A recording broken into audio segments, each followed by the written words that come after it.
Welcome to episode 9 of No Dice, a podcast series talking about female gambling addiction and stories of recovery across Scotland. I'm your host of the series, Kat Cochrane, and having been in compulsive gambling recovery for 4 years, I've been sharing my own journey towards the goal of a gamble-free life.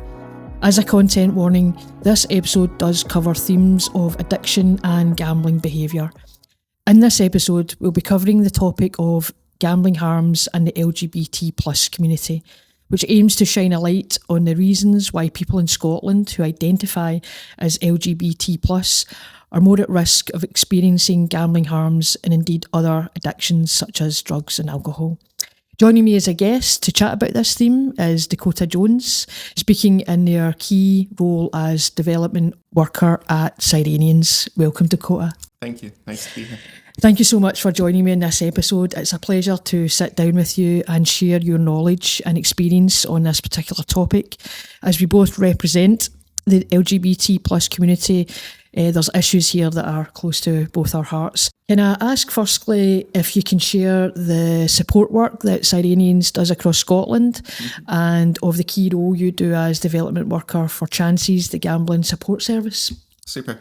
So Cyrenians was founded in 1968 by a group of students, and they were really fed up with how homeless people were being treated day to day, and they wanted to change that. So they founded an organisation that would be based on lived experience and respecting where people are at in their journey. So today our kind of tagline is tackling the causes and consequences of homelessness. A lot of the work we do is preventative, so we have over 50 services primarily in and around Edinburgh, ranging from residential communities to cook schools to older people active lives. I work for the Chances project, so that started 3 years ago, and it was really started with the goal of figuring out who the people within Cyrenians that we support are struggling with gambling and how are we to support them. So that's kind of what we've been doing. We offer one-to-one support, harm reduction, abstinence and or aftercare for people either struggling with their own gambling or impacted by someone else's. For affected others, which is what we call people who are impacted by someone else's gambling. It's always a tongue twister. It is.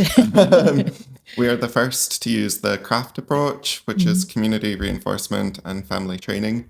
And that's really effective at building that individual's own communication skills, their own sense of well-being and worth, with the end goal of also supporting the person who is gambling as well. Beyond the one-to-one support that we offer, we also do a lot of upskilling and education. So quite early on in the project, we discovered particularly in Edinburgh, there's a lack of awareness. So most of the upskilling we do is actually for organisations themselves.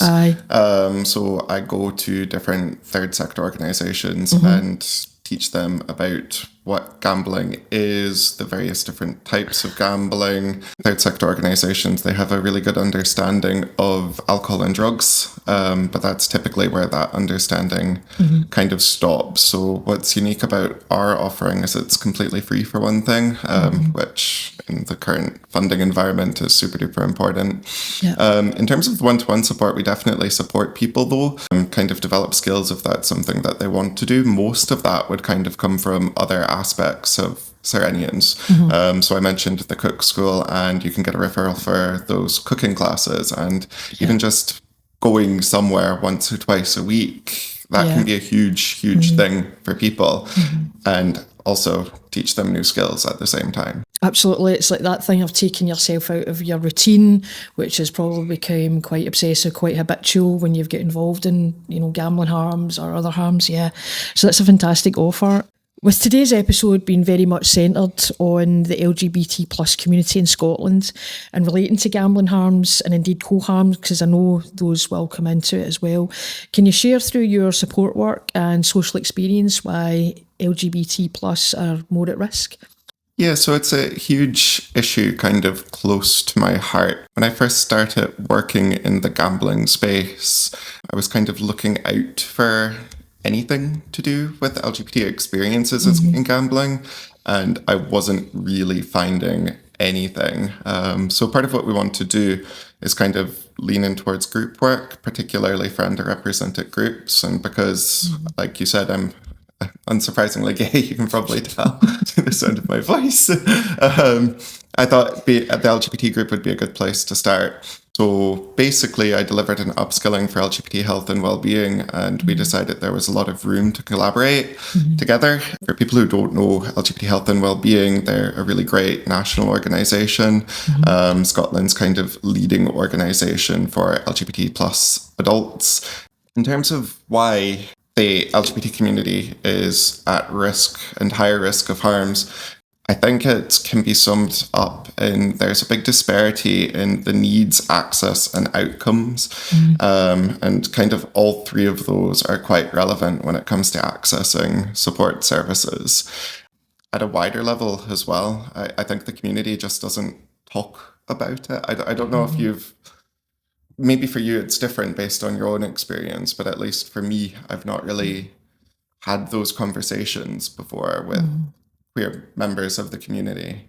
Yeah, it's funny because I knew that I would have a chance to kind of bring this up. So I must admit that by the time gambling found me, or I found gambling, I was already, like, I hadn't had issues with identity around my sexuality because I was already out at that point, if that makes sense. And then any time that I gambled, it was never as a way of escapism from something that I was dealing with through issues with gender or sexuality or anything around that.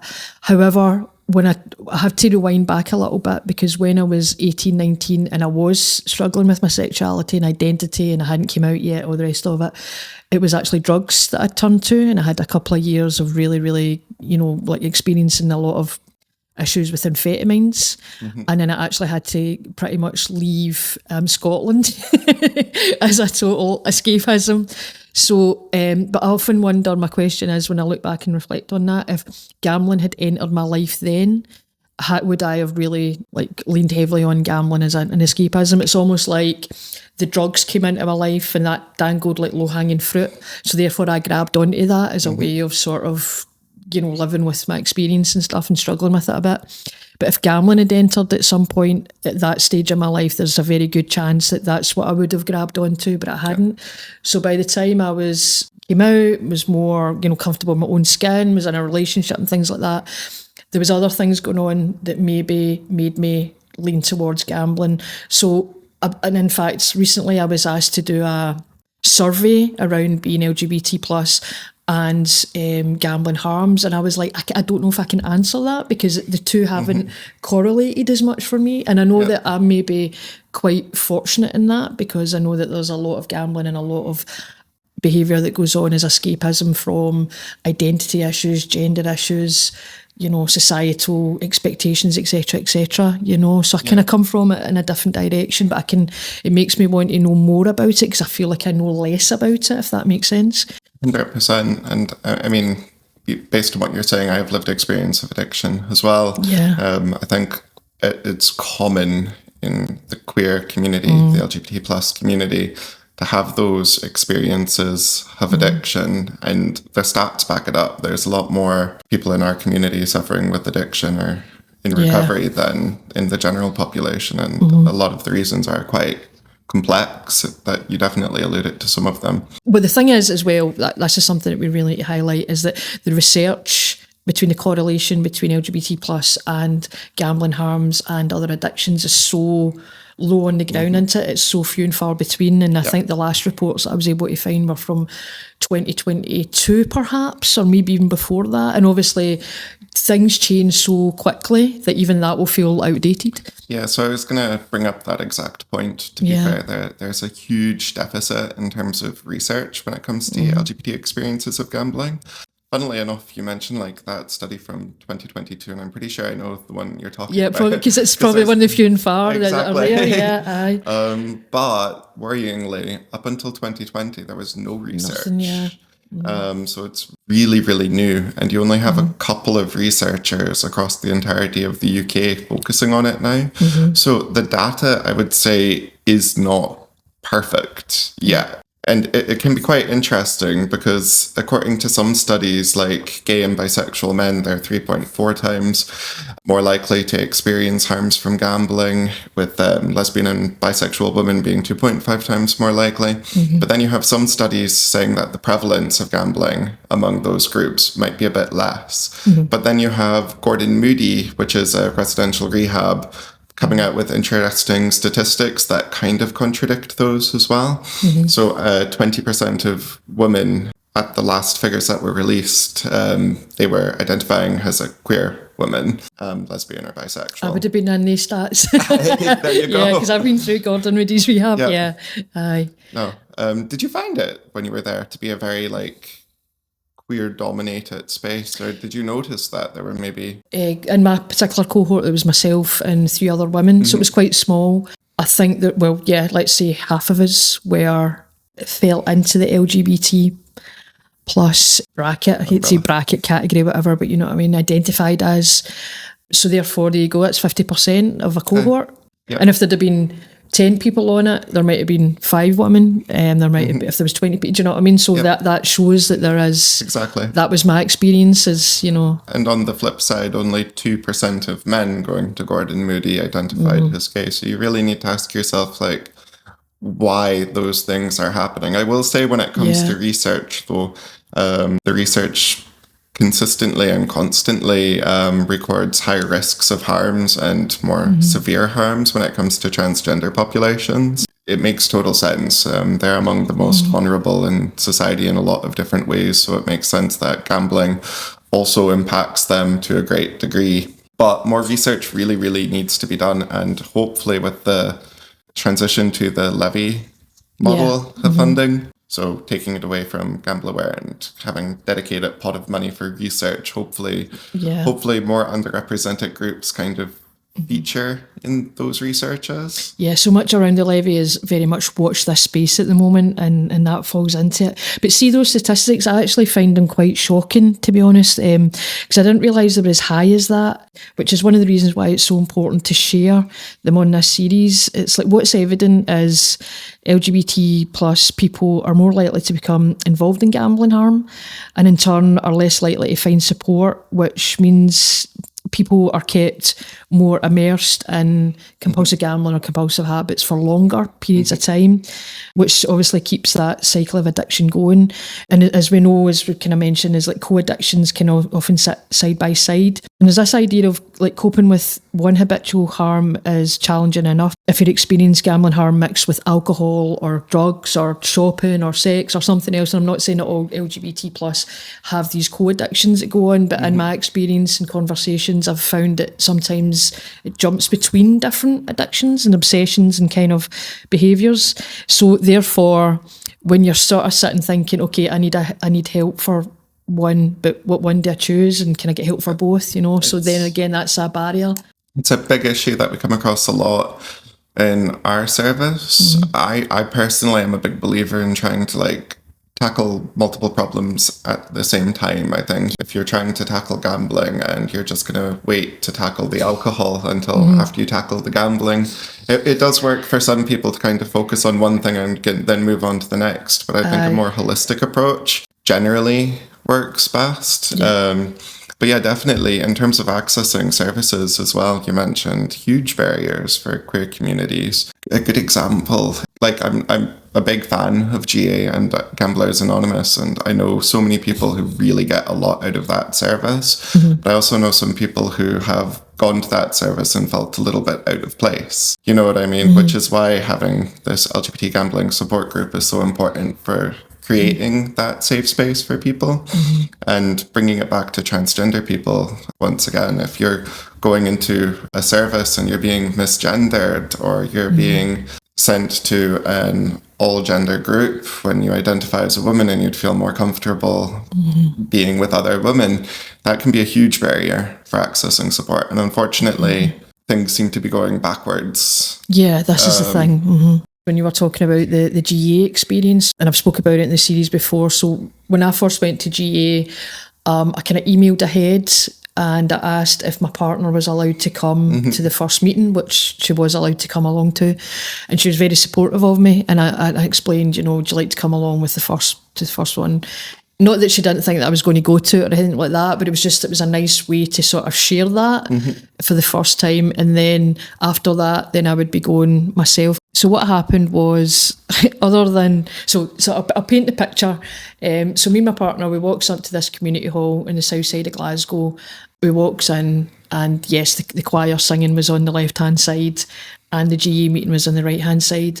So it's two women going through the door of the GA meeting. One of the guys puts his hand up and goes, "Here, hen, I think you're in the wrong meeting because the choir singing's over there." And I had to take a step further into the room to say, "No, mate, I'm in the right place. I'm not here for the choir singing, I'm here for the GA." But what I would say is, because obviously going into GA meetings for the first time is very angst-ridden. It's one of the most anxious situations I've ever been in, because I knew it was a step for the rest of my life in a way, because it was my first experience of support rather than just gambling all the time. And I'd only just came clean to my partner about 3 days before, even if it was that. But I remember feeling, and I very rarely have this situation, as two women going in that room, I was thinking, I wonder if they think we're both here for gambling, or do they realise that she's my partner, or do they realise X, Y and Z? And this get me really, really quite anxiety filled, because I was already thinking about them judging me and my partner in some way. So, and I very rarely have that feeling. But obviously when two women go into a GA room that is predominantly, because it must have been something like maybe 18 guys, 20 guys, and then two women, and not including me and my partner. So it's a kind of whoa. So I can imagine how that feels for anybody who identifies as LGBT plus, because you're kind of going, right, is the judgment going to be there even before I've told my name, Yeah, and I think we get used to that when we're interacting with services. You kind of, if you're queer, you have to be a little bit more careful of the therapist you go to as well. But like I said, I'm definitely a big fan of GA, and they do great work for a great many people. But experiences like yours are not super uncommon. Yeah, and I never met any gay men in there. Not that I was, I didn't go around looking or asking. It's nobody's business. Everyone's at GA for a certain reason. It doesn't matter what your background is, and it should be open, and it is open to everyone. Yep. It's not like they kind of say, right, well, we're holding you at the door for whatever reason. But there was a very typical kind of man that was at the GA meetings, and it's a man in his sort of late 20s, early 30s, with a partner, maybe with kids, and the gambling had got out of control, and his family and his wife and his partner and the mum and the dad and all that, they all knew, and he had a bit of an ultimatum to go to GA, and obviously that isn't everyone's. Sometimes the intentions can be good as well, and the execution can be off. So I was at an event, and this person was talking about GA, and he was saying a GA doesn't see race, they don't see gender, they don't see sexuality, but he was a white man who was straight.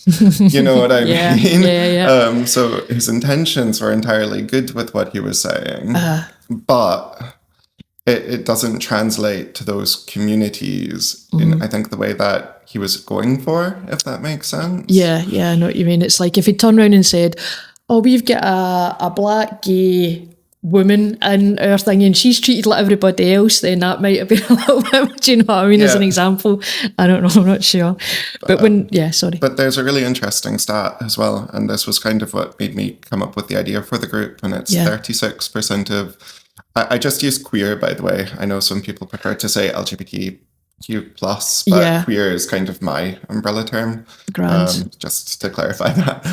But 36% of queer people, they don't access services because they don't feel there is a service that is for them. And you have services across the country for alcohol that are run by groups like LGBT Health and Wellbeing. So it's really important to kind of trailblaze that for gambling. Yeah, absolutely. And it kind of leads on to the next question, because when it comes to public health across the Scottish population, LGBT plus health and well-being still experience a lot of inequalities. And much of that comes from gaps in the knowledge around the community and the lifestyle, perhaps. What do you feel can bridge those gaps?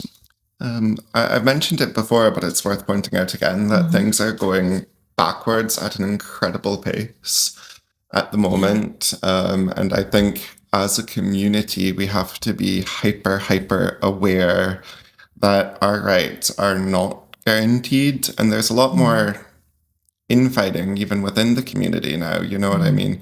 You have massive backlash against trans women from aspects of our own community, which is, it's just really sad what media and social media and stigma can do. So I think first thing to bridge those gaps is really making sure we don't go backwards anymore, making sure we're respecting the diversity of voices within the community.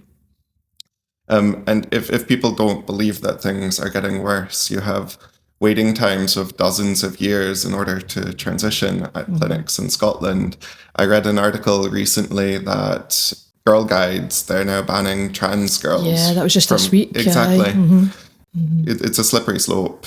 I'm sure you're kind of seeing the same things. And yeah, I mean, I have a lot of friends, because I, run around a lot of creative circles with the poetry that I do and the writing and the various kind of poetry scene that I'm in Glasgow, and I have a lot of friends who identify as queer and disabled, and they almost like intersect so many times that they can't separate them, and that's fine because it's often about when they've wanted to seek some services for health issues or for support with other things, not just with addiction. Not, I'll keep addiction out of it, but just services like come into our lives, and we need to like housing or health, whatever, education.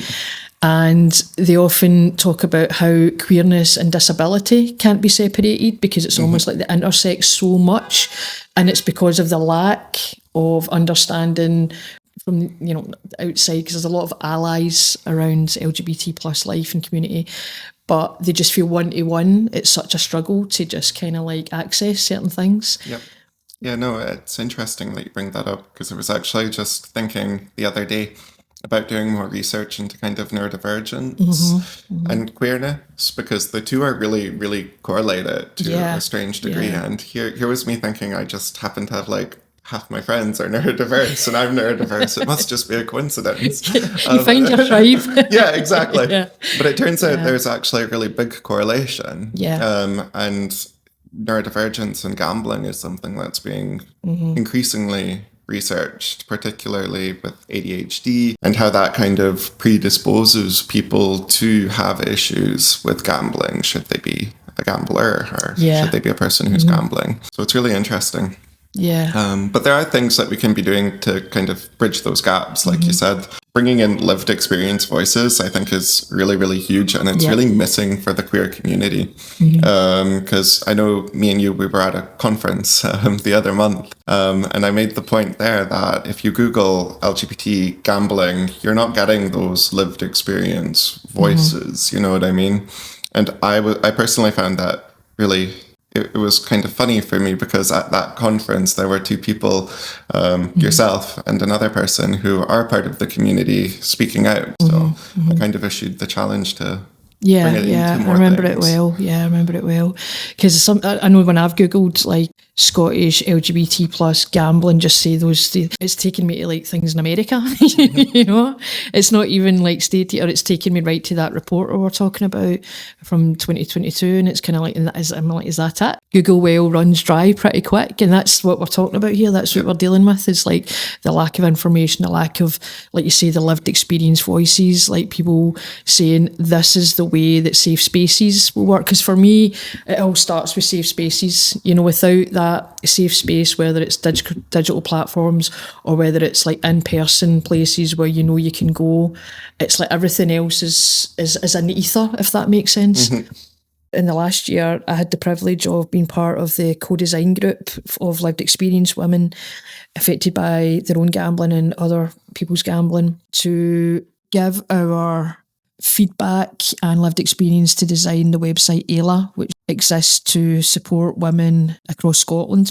So what I wondered, this is what I wanted to ask you, Dakota, do you think that services for trans women should sit within like the Ayla platform and the Ayla space, and that's like the most natural thing in the world? Or do trans women need to have their own special space? Do we bring them together, or do we separate them because they had to be identified for different needs? Or a really, really interesting question, to be honest. I think there's definitely room for both. I'm not a big believer in my head, it is a fact. Trans women are women and deserve 100%. equal access to 100%. women-only spaces. It's been the case that they could access these spaces for a long time. And it's only really starting to just be rolled back. But having those unique queer opportunities, I think, is a huge, huge thing that can work alongside it. So I'm pretty sure Ayla is inclusive. It's inclusive, definitely. That was very much part of the mould when we were creating it, that trans women were not to be excluded in any way. Obviously, there was a whole meeting discussion about it, because that's the way it has to be, and all the caveats. But it is very much inclusive, and it's actually made me think that being part of the LGBT plus community and being very much connected to Ayla, that's maybe some work that I can look into in the new year. Simply talking here about how, you know, the stats are so high in our community, and yet, you know, there's so much work to be done. But I'm actually thinking could be part of that and like sort of reach to bridge those gaps, make those connections. So yeah, it's got me thinking about that. That would be really great, because like with the LGBT support group, it's been an incredibly slow burn. It's really tricky to get into those queer spaces and get people engaged with the conversation. And hopefully in the new year, both Cyrenians and LGBT health and wellbeing are going to be trying to really do a bit more work to keep on spreading the word. There's work happening down in England that I can't talk too much about. Yeah, it's one of those, But there is slow but steady progress being made. And like you said, the stats do show there is a need for it. So it's just about reaching those groups. I know when I got this job, I started talking to my friends about the role, and I'd never really spoken to them about gambling before.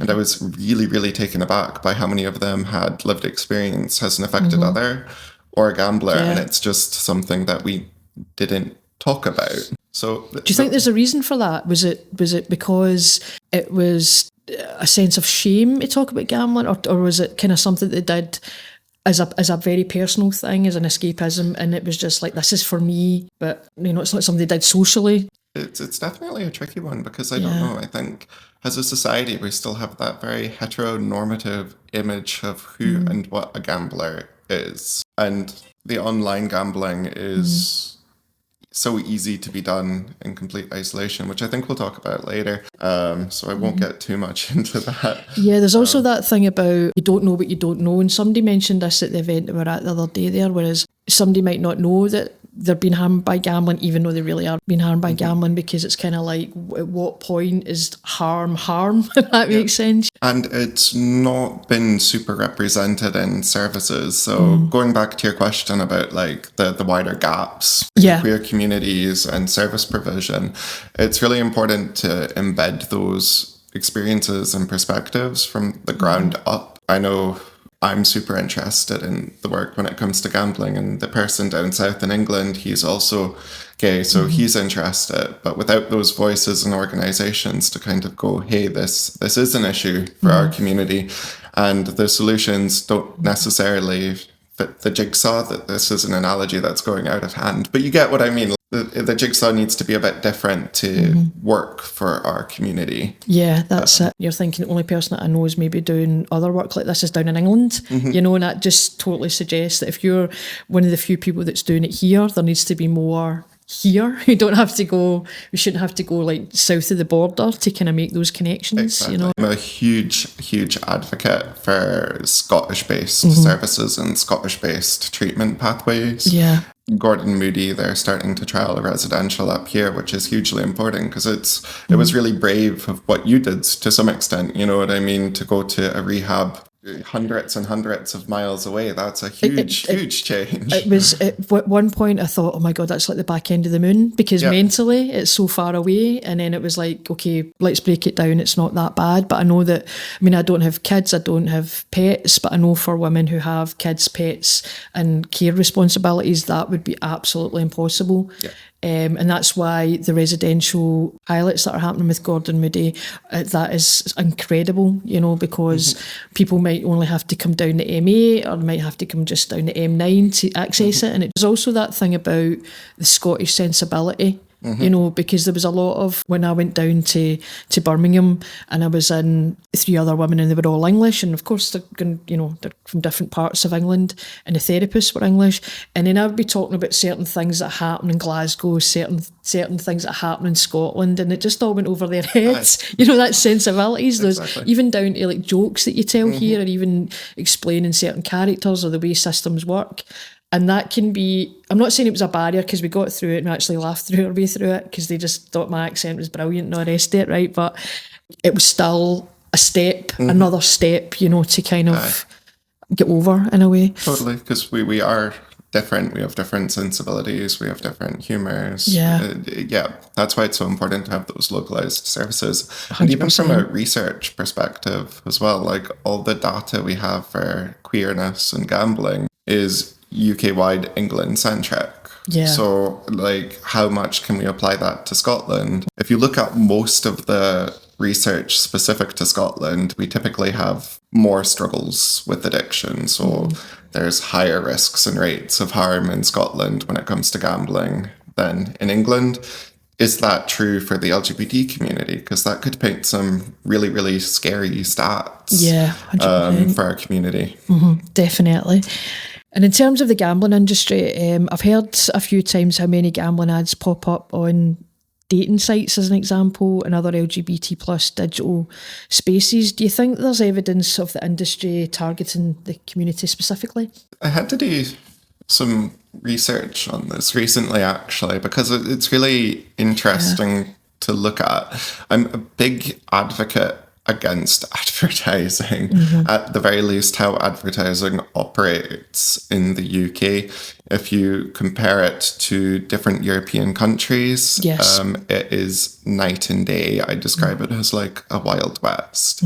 And they are incredibly clever. So I think they're targeting all communities at this point, and definitely the pink pound is a huge draw for them. So of course they'd be targeting us.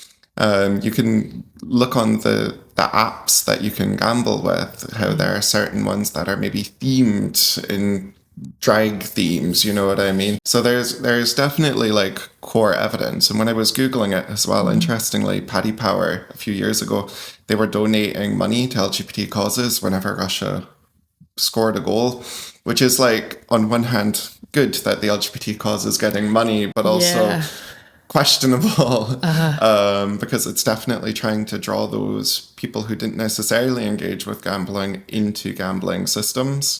And it's like a rainbow coloured carrot. That's how I would describe that. Do you know what I mean? Exactly.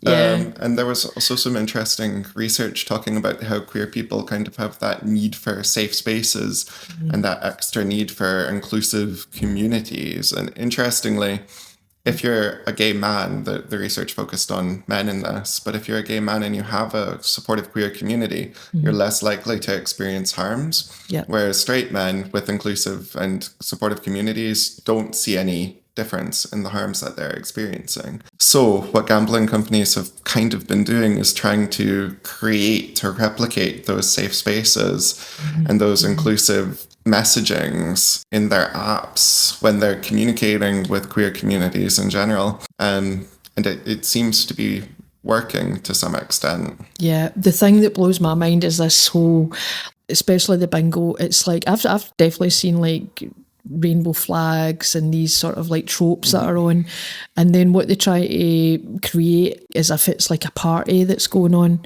and you're part of a community, and come and play bingo, and you can do it from the comfort. But really what it is like you're talking to a bunch of chatbots, and you're spinning away and you're playing away and you're typing and typing, you're thinking you've got a community, think you've got friends, and that can be a lure for people who are in isolated situations, who are maybe carers, who are maybe work shifts and, you know, their night is day and all those sort of things. So they really lure certain people who they know exactly who they're luring, if that makes sense, because of the targeting that they do. Exactly. And I think queer communities are very susceptible to like social media advertising anyway. I'm speaking not as a super expert on that. It's more anecdotal evidence. You know what I mean? You're constantly bombarded by these influencers, and more influencers are being bought off by gambling companies. A lot of my friends who are queer, they're quite big gamers, for example. And you can go online, and XQC, he was one of the main esports players, huge on the internet. And he's wagered over $1.5 billion on streams. And you can bet not a penny of that was his money. Exactly. You know what I mean? Yeah.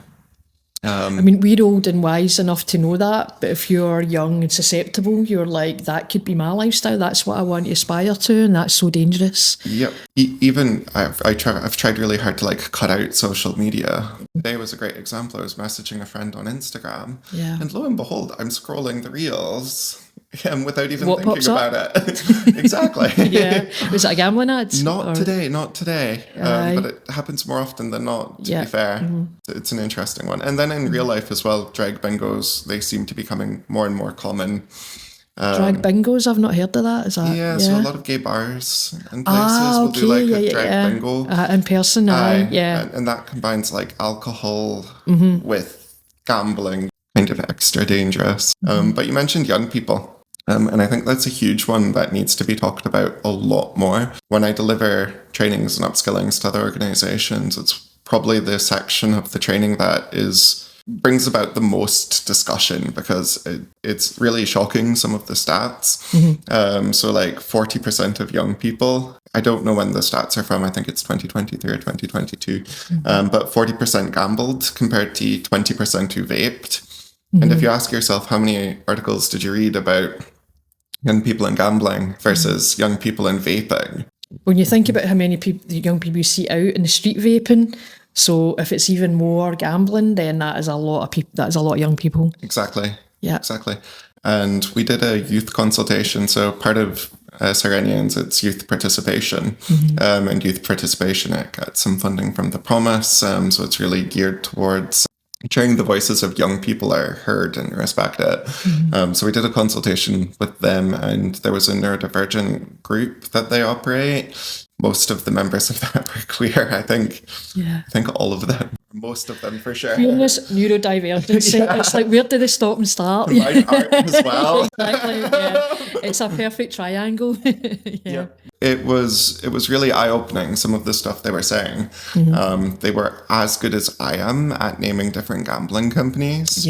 Which is shocking when you're considering their ages were like between 12 and 17. It's like those companies have get inside the brain already. And exactly. Like recognising logos, recognising logos without the names on them, and all those sorts of stuff.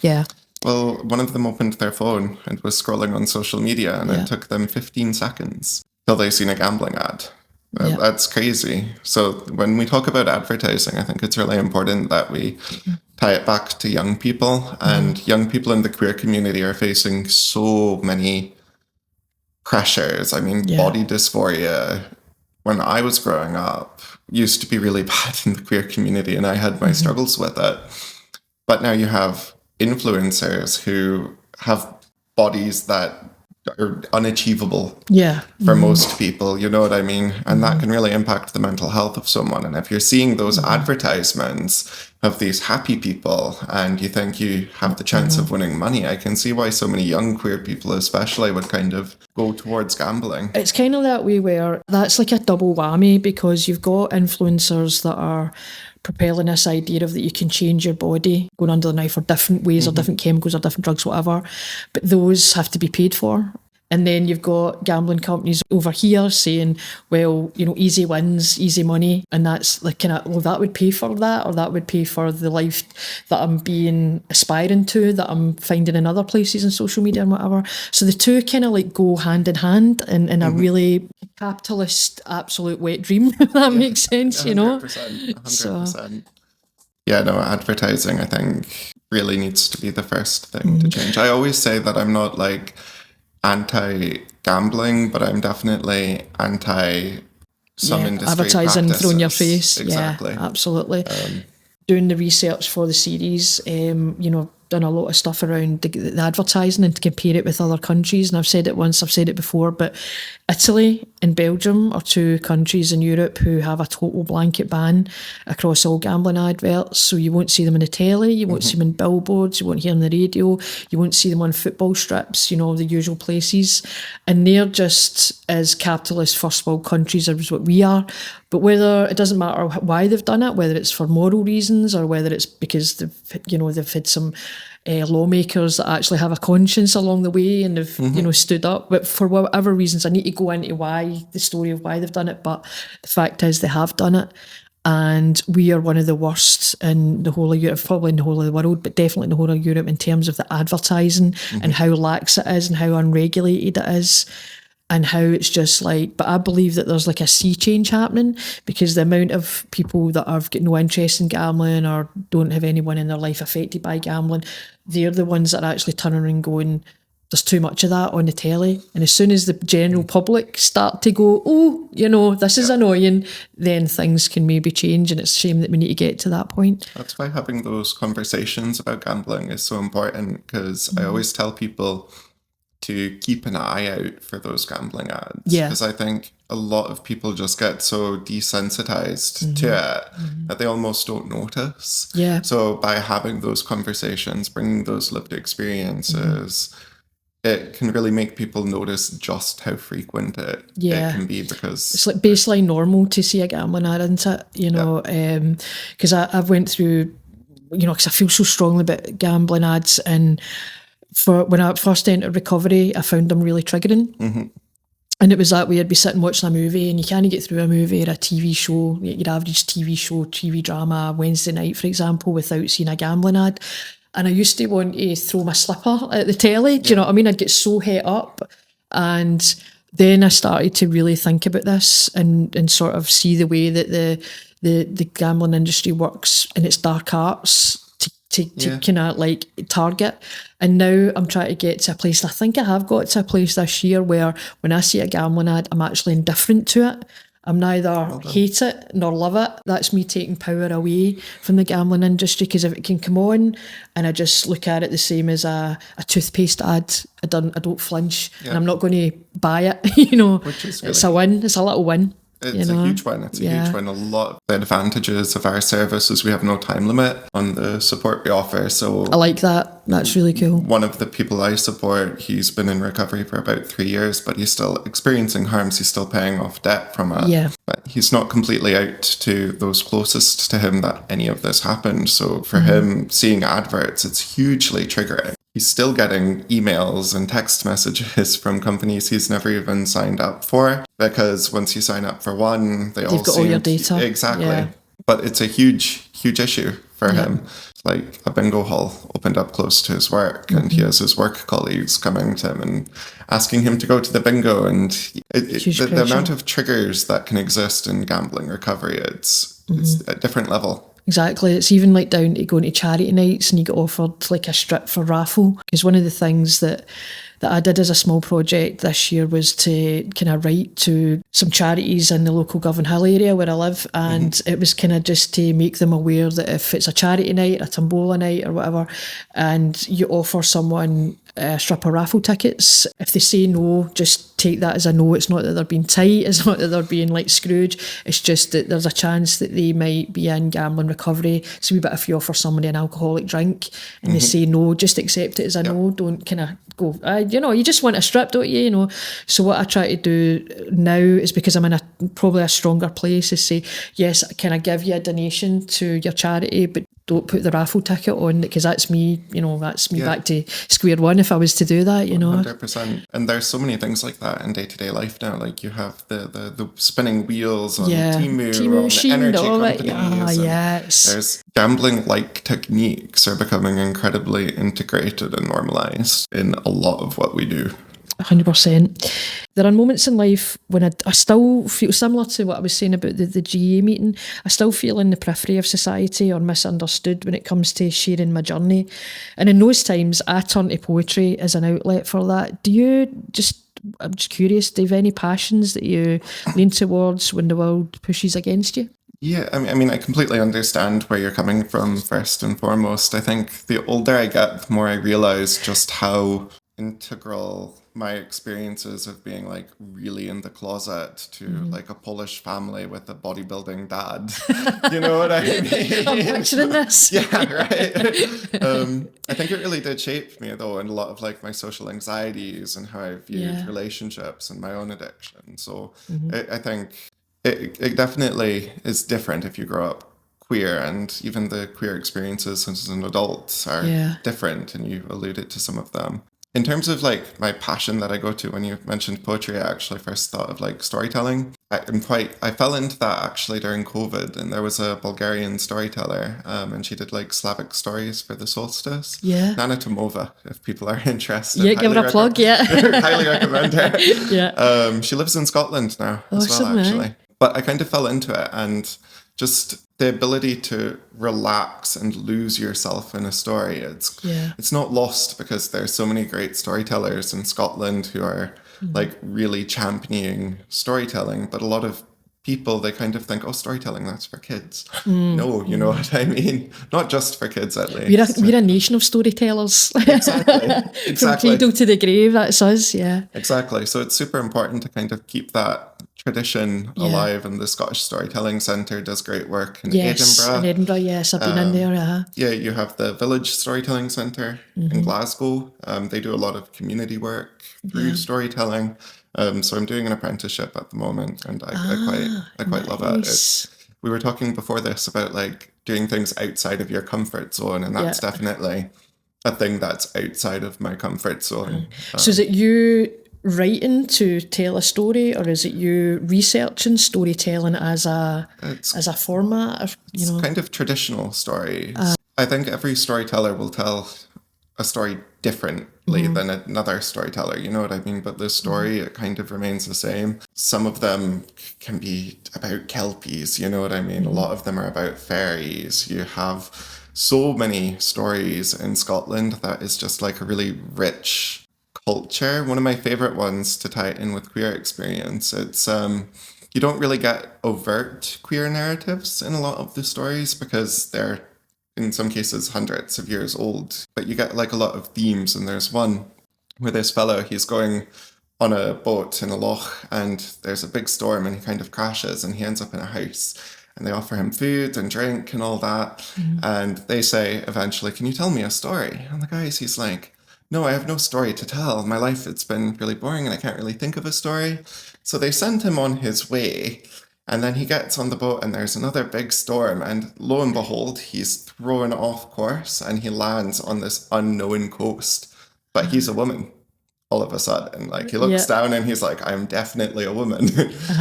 So he lives his entire life on that island being a woman. He marries a guy, or they marry a guy. The pronouns and genders get a bit confusing. But they marry a guy, they have kids, and eventually Vikings raid, and then they have to run away. So he ends up back at this house, long story short. And now he has a story to tell. But it was just completely accepted that this person could completely change gender. And nobody batted an eyelid. Nobody batted an eyelid. Yeah. Exactly. You know what I mean? Yeah. So you get a lot of things like that.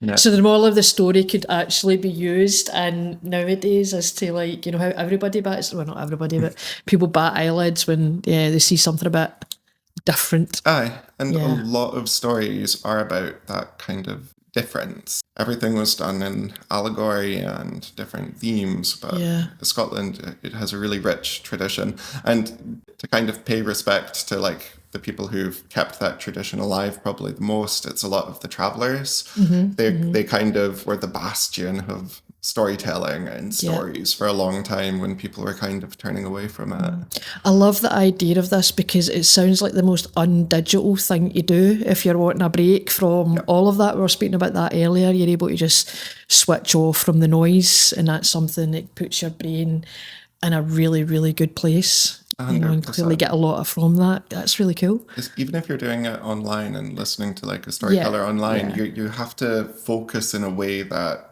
as a society we're not used to focusing. Putting our brain in that gear isn't something that's lost in a lot of ways. Yeah, that's very cool. And you're also doing that this weekend. That's June, is it? Yeah. So I was at a storytelling retreat. Daniel Allison, he's a really famous storyteller. He has this retreat. So I was there in September, and a bunch of us are going down to the borders to have a fire. It's my favorite way to do storytelling. It's like, it can be great on a screen or at the storytelling center, but it really feels most real when you're all sat around a fire, surrounded by trees, and it's just really, really special. That sounds so cool. That's better than the weekend I've got planned anyway. You know? Yeah. Can you share your experience of where you've been able to support a member of the community that's been affected by gambling harms and what resulted from that overall? Yeah, so like I said, it's definitely been a slow burn, but there's a few people that we've supported.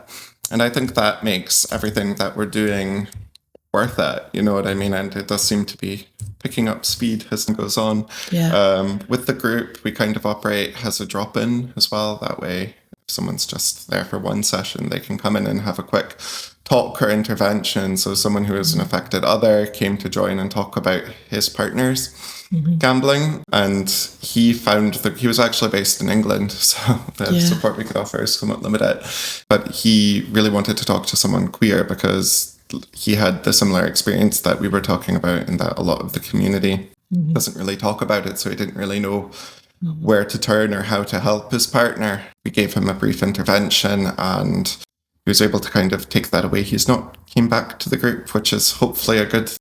Well, this is the thing, if people don't come back, is that you wonder one of two ways. Exactly. You know? And a different kind of, not that group related, but someone we were supporting who was a member of the community. She was really struggling with self-esteem and in a relationship.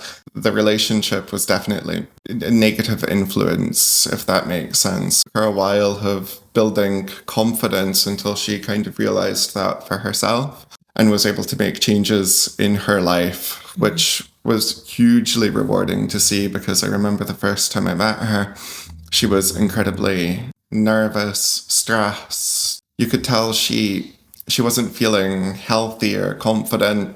And then by the last time I seen her, that we measure things with outcome stars, and we were doing an outcome star together, and it exploded. Like, all the outcomes, she was just buzzing with a joy I didn't see in the beginning. So it's the little things like that that definitely make that is so rewarding. Yeah, that's so rewarding, because it's like life changing for people, because it's kind of that idea of where would she be without the service that you've been able to provide, and she could be still stuck in a place, in a relationship, in a situation, and it's so fantastic. Yeah, exactly. And one thing that we didn't really talk too much about, but might be worth kind of bringing into the conversation, because you mentioned where she might be. Queer communities have a much higher rate of suicide and self-harm, and gambling is hugely linked to suicide and self-harm. There's not really the stats around it for me to speak more than, well, if you're taking one thing and another and then using logic. That's why it's really important we as a community start to have these conversations, start to bring it into our lives, you know what I mean? Because you never know where someone else is at. Yeah, definitely. I had an experience like when I was at school, and I would have been about 14, 15. And there was a boy in the year above me, so he'd have been 15, 16. And we shared the same surname, but we weren't related, as far as I knew, but we didn't know we were related. And he was gay, and he was quite effeminate, so, he stood out, sort of thing. And I didn't see this, luckily, but he got the shit beaten out of him one day after school at the gates, and there was a big crowd and all that, and then I was told about it the next day. And I just remember thinking, for me, that just made me like so far from ever coming out. If that's what happened to this young lad, what's going to happen to the rest of us. And I was thinking it's not just me, but I'm thinking about everyone else in our year and the years below and the year above. They are so pushed far into the closet through that kind of one incident. And that kind of triggered a spell of kind of teenage angst and depression and isolation and blah, blah, blah, and getting into the drugs and all that. And I did hit a point that all spiralled out where I did feel suicidal because I felt so trapped. Because, and when I look back, you know, this has came up in conversations where you have to track back and things that happen in your life as to how things have triggered. And that I can definitely identify that incident as being something that really, really set a spiral for certain things. So it's so, you know, and I often think, where is that boy now? I would actually like to see if he's okay. I tell you what, I do know where the boys that beat the shit out of him are. They are, well, they're fucking nowhere, basically. Do you know what I mean? Because I've seen one of them on Facebook, and he's working in like the Blue Lou factory, and he's probably going to be voting reform. Do you know what I mean? That's the kind of thing that we're talking about. It was going to be one of two things. It was either going to be that, or they were going to be in Delmonic. Yeah, exactly. Yeah. Their own latent sort of like exploration of their own sexuality as well. So, you know, the reason I brought that up there, and I didn't expect to bring that up there, but it's important just to talk about lived experience of how in our community incidents like that, incidents that are, speak about all the positive things that have happened as well through, for example, when I did eventually come out and I was so worried about what everyone was going to think about me, and like everyone was grand. Do you know what I mean? Everyone was okay. My mum was amazing, my brother was amazing, my cousins were amazing, and anybody that like said anything or thought anything, they kept it to themselves. Do you know what I mean? So that's fine. I can't be responsible for that. So it's a kind of yin and yang, but that's life, you know, because that's what life is, the sweet and the sticky, you know. 100%. And it's crazy how much times have changed for younger generations as well. We spoke about some of the challenges, but I think when it comes to at least gay and lesbian, it seems like people are coming out, well, they are coming out a lot younger than I would have even thought possible.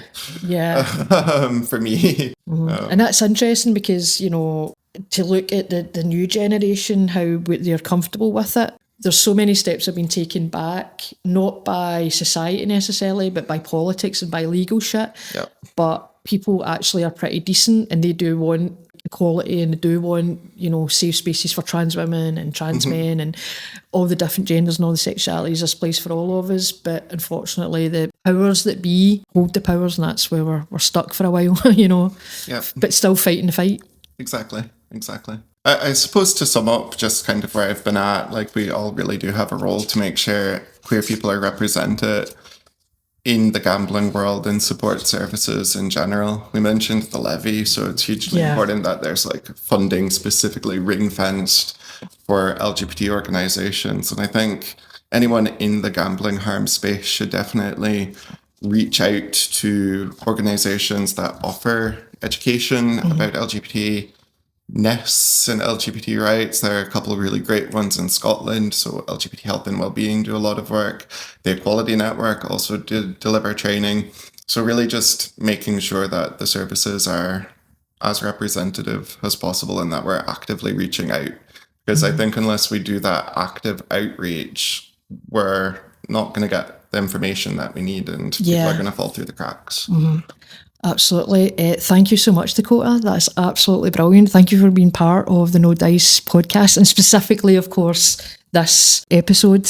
It's not easy talking about issues, you know, that are personal and professional. So thank you. I really, really appreciate you coming along. On the next episode, we'll be talking about the connection between young people and the exposure they face of the gambling industry under the title of Warning the Youth of the Dangers of Gambling Harms. So thank you so much for listening, and catch you next time on No Dice, a 12-episode series discussing female gambling addiction and women's recovery journeys across Scotland.